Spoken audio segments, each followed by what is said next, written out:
ಒಂದು ಹೂವು ಒಂದೇ ದಿವಸ ಬದುಕ್ತದೆ. ಹೇಗೆ ಬದುಕ್ತದೆ ಹೂವ? ನಾವು 100 ವರ್ಷ ಬದುಕಿದ್ರು ಸಹಿತ ಅಳಕೋಂತ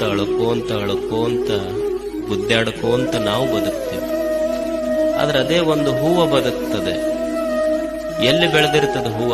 ನಾವು ಹೊರಗೆ ಅಡ್ಡಾಡಿ ಬಂದು ಕಾಲು ತಕ್ಕೊಂಡಿರ್ತೇವೆ. ನಾವು ಜಳಕ ಮಾಡಿದ ಬಚ್ಚಲ ನೀರನ್ನ ಹೀರಿ ಒಂದು ಬಳ್ಳಿ ಬೆಳೆದು ಆ ಬಳ್ಳಿಯಲ್ಲಿ ಒಂದು ಹೂವ ಬಿಟ್ಟಿರ್ತದೆ. ನಾನು ಕಾಲು ತೊಳೆದುಕೊಂಡಿರುವಂಥ ನೀರ, ನಾವು ಸ್ನಾನ ಮಾಡಿರುವ ಬಚ್ಚಲದ ನೀರ ಹೀರಿ ಬೆಳೆದಿರುವ ಒಂದು ಹೂವ ಹೆಂಗ ಬದುಕ್ತೈತಿ ಅಂದ್ರೆ ಒಂದೇ ದಿವಸ ಬದುಕ್ತೈತಿ. ಆದ್ರೂ ಸಹಿತ ಹೂವಿನ ಬದುಕೆಂಥದ್ದು ಅಂದ್ರೆ ಅದನ್ನ ಯಾರು ನಿರ್ಮಾಣ ಮಾಡಿದ್ರಲ್ಲ ಆ ದೇವನ ತಲೆಯ ಮೇಲೆ ಹೋಗಿ ಕುಂದಿರ್ತದೆ. ಅಂಥ ಬದುಕದರದು. ಡೌನ್ಲೋಡ್ ಮೋಜ್.